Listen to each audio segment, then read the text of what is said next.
This is Cheryl Hazard speaking. So, as a woman, I got the experience of seeing why financial dependence on a guy is not always a good idea because the guy could be abusive or a deadbeat, or the guy could die before the woman does. And so I got to the point where I started to see this.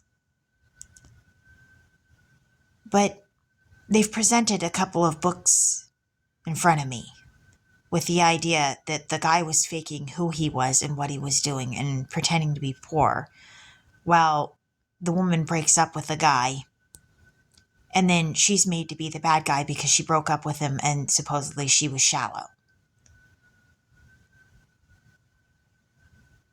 And where's the balance between absolute greed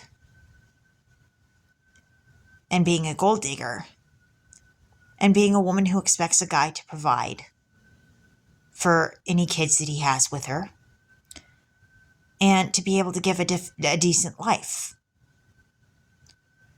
Because I'm sure most women do not want to be kicked out of the houses they lived in with a guy multiple times because the guy cannot pay the rent.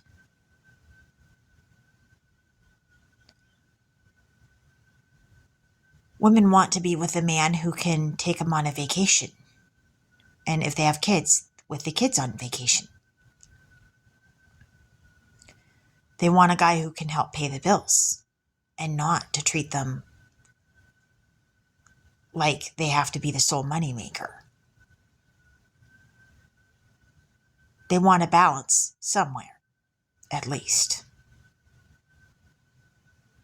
And is it fair for a guy to completely pretend he's something else that he's not and trick a woman, and then she gets painted to be the bad guy because she didn't know what he really was?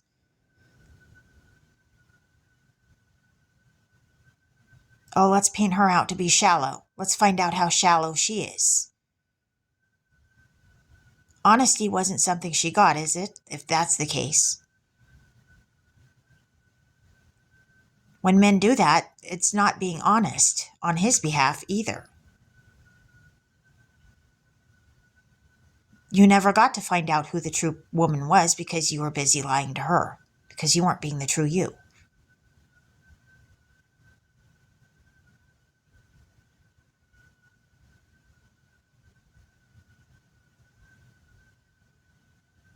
I know that the books were intended to be fictional,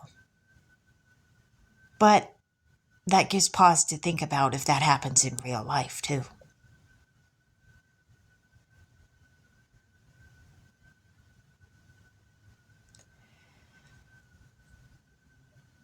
A woman has to think about future things when she's choosing to be with a guy, whether she could see herself being married to him, whether she could see him being able to provide a life.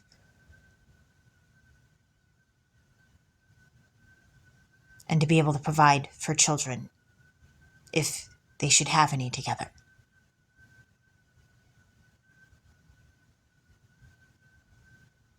And that's something they should be figuring out before getting married and getting serious anyway.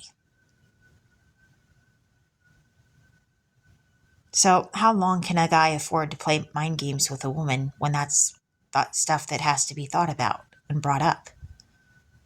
This is Cheryl Hazard speaking.